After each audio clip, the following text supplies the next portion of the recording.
Alright, now in this video I'm going to show you some ninja Google searches is what I like to call it. How to use Google codes to pretty much search anything you want. This is really powerful and you probably won't see this anywhere in any other people's courses. So this is cool, so pay attention.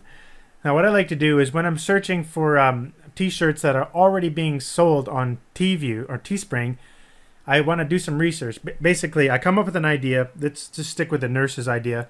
And I want to see if it's already taken. So what I do is I use this search code. Type the word site in colon and then type teespring.com. I'm telling Google I only want to search pages that are on teespring.com. And now I'm going to use a double quote. Inside double quotes, I want to put my main search term, so nurse. Alright, so I got 725 results. I don't want to particularly look at all these different shirts. There's 700 of them. So I want to narrow it down a little bit more. And this is where the real ninja stuff comes in. So I'm just going to go to one of the shirt designs and show you something here. The first thing I want to do is I'm only interested in seeing active campaigns. I don't want to see, well, not particularly, only sometimes, but if I just want to see active campaigns right now, I got to find something on this page that's always there when there's an active campaign. So that's not even an active campaign. Let's find an active campaign here. Okay, this button here is buy it now. That's a word. There's also reserve it now they have on there as well. But this is what you do. So what I do is I know that on all of the pages on Teespring that are active campaigns, you'll see this button that says buy it now. Well, this button, that buy it now, you see right there, it's actually not in the image. That's text. You can see I'm actually selecting the text.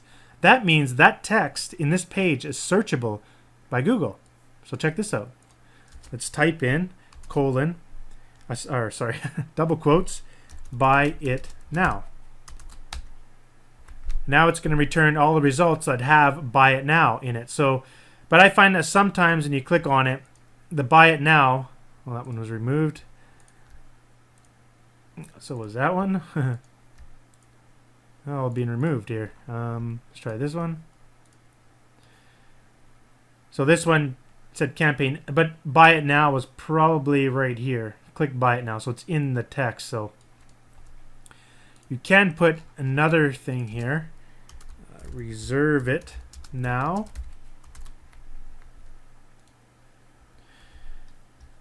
And these ones should be active. There we go.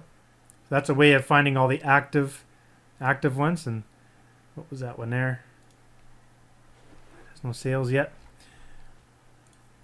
But that's pretty cool. But I want to show you another ninja one. This one is not bad. It's for finding campaigns that are still live right now. If you want to find campaigns that are ended, it's pretty simple as well. You just put, if you just look at a shirt that's ended, reserve it now. Now they're all, oh, that's why they're all active, because I still have reserve it now up there. This one says, so campaign has ended. So all you have to do is just type that in there. Campaign has ended. So now I get all the nurse shirts of campaigns that have ended. They should all be expired, done, done. So that's a way of pinpointing those. But let me show you this awesome tip. Well, there's another way to search Google by the number of sales. So this is really cool. So let's say I wanted to see all the latest nurse shirts that have more than 100 sales, because those are the ones I obviously want to look at. So you can do that by copying this right here. Just copy this off of any Teespring page. Right click and copy, and then put this inside of double quotes again, like that. But where the number is, erase that number, and we're going to use another secret Google code. Now I only want to see shirts that have over 100 sales. So you put 100 sales, and then put 2 periods, and then you want to put another number, a high number, like 5,000. So what I'm telling Google here is, I want you to only return pages that have this exact text in it, but there's a number range. And it has to have a number between 100 and 5,000. So, in other words, it's going to return all the results of t-shirts more than 100 sales. As you can see here, 100, 600 sold, 240, 150. And if you want to take it one more level, reserve it now. Will only give you all the active ones. There is none. Let's try to reduce the number down to 10. Oh, we got 1. So that really helps you narrow it down to finding shirts that are actually selling in your niche. Let's say you want to do NHL or something like that. I got 10 shirts here. How about over 50? Any over 50? Yep, there's 3 over 50.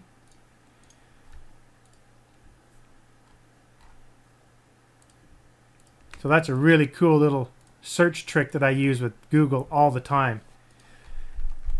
And then, of course, when you're searching for actual shirt data, so say you want to see where this one was advertised, I'll take the link and I'll do things like this. So I'll search the link first in Google, just like that, in double quotes to find out where they're posting it. So on Facebook.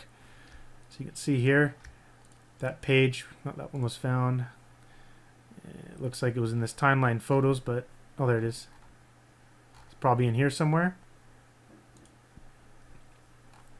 Another thing I like doing is I will search for this link, so I'll get rid of that, just on Facebook. So site:facebook.com with a space, and I can see if it's being promoted on Facebook, or I can go /pages, see if it's on a page. So there's different things you can do with Facebook, or sorry, with Google there.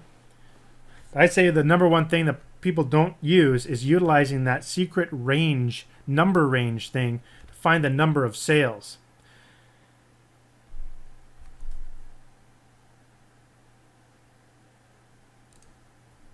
Now here's another real ninja trick.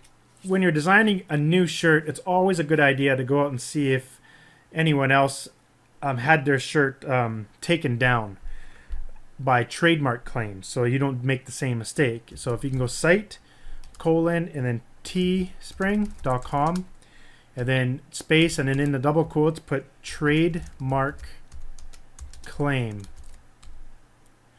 That's 230 there, and you can also use a keyword like nurse, and you can take a look at these. They won't show up like this, but I'll give you a little trick here. If you go to this page and right click view source, and you will see right here, there's the image right there. You can take that image out of there. If you can't find the image, just oops, let me just get this in view here.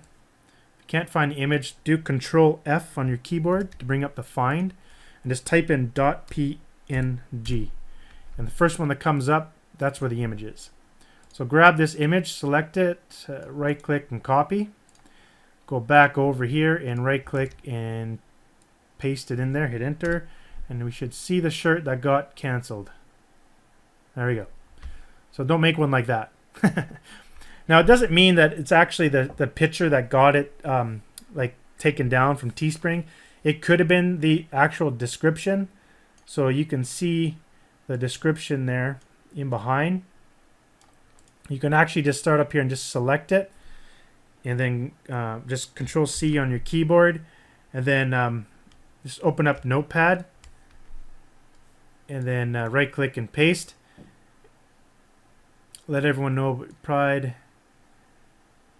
I don't see anything bad in here. Usually if they're they have the name of the team in there, you can't have like team names or like a number, or maybe it's just Yachty. I think that's the name of a baseball player. I'm not sure. But this one, Patriots, maybe you can't have Patriots in there. But that's another thing that I like doing, is I come in here and I use trademark claim as one of the keywords to see what has been taken down or removed by Teespring. Now there's one thing I want to say about that. I know a lot of people get really nervous when you hear that, oh, you get your t-shirt taken down. I've probably had like at least maybe a dozen of them taken down. And Teespring, what they basically do is they do not monitor the pages. So like these pages, they don't monitor them. Like anyone can go there right now, set up a campaign and start selling it. So there's no like pre-approval process at all. Like they don't look at your shirt and then determine whether or not you can post it or not. You can put like the most harshest, nastiest shirt on there with all the swear words you can think of inside the shirt and post it right now and start selling it. Of course, Teespring will eventually see it, and I think they don't like profanity, but I've seen profanity many times in shirts and they keep going. But the way that you get your shirt taken down is if actually, like say for example for me, I had a shirt on for the Broncos, Denver Broncos, and the NFL spotted my shirt on Facebook and then went to Teespring and just said, hey, look, you got to take this down. They just said, basically just sent them an email. And Teespring just emailed me and said, hey, look, we're going to have to take this shirt down. We'll end it in a few hours here, and then you can't sell it anymore, sort of thing. I said, okay, fine. So we just took it down, and they still paid me the money that I made from the shirt, and I just didn't do that design. In fact, I'd actually redesign it, relaunch it again, and I had that taken down. I redesigned it, relaunched it again, I had that taken down. I did that several times, and basically what's happening, it's not Teespring really coming after you. It's actually someone else. It's someone that you've violated their copyright claim. I also had the Warner Brothers come after me for a Superman design shirt that I did, and I had to shut it down because of that. But at the end of the day, it's sort of like Teespring takes care of that stuff for you. You know, they get the C&D from the actual companies, and they kind of deal with it. Then they just approach you and say, hey, look, you got to take it down.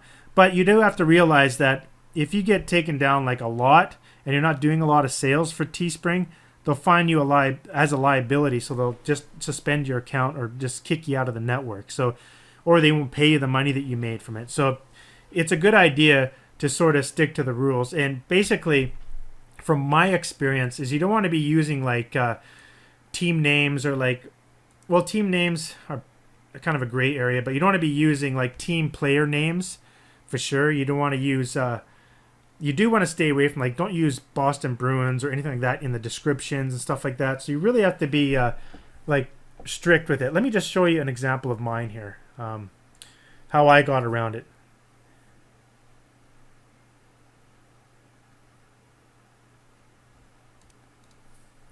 So you can see here I'm targeting Boston Bruins. But let's take a look at my campaign here. I don't say Boston Bruins anywhere in the ad. Nowhere. I'll bleed black and gold until I die. Like it's nowhere in there to be found because it's in my ad. When I'm advertising on Facebook, in my ad I say, do you like Boston Bruins on Facebook? So the people, before they even get here, they know what the shirt is for. But on here, you don't have to put Boston Bruins anywhere on here. In fact, I'm just advertising on Facebook, so if I'm not concerned about getting traffic anywhere else, then I don't really care, right? So that's one way you can get around it.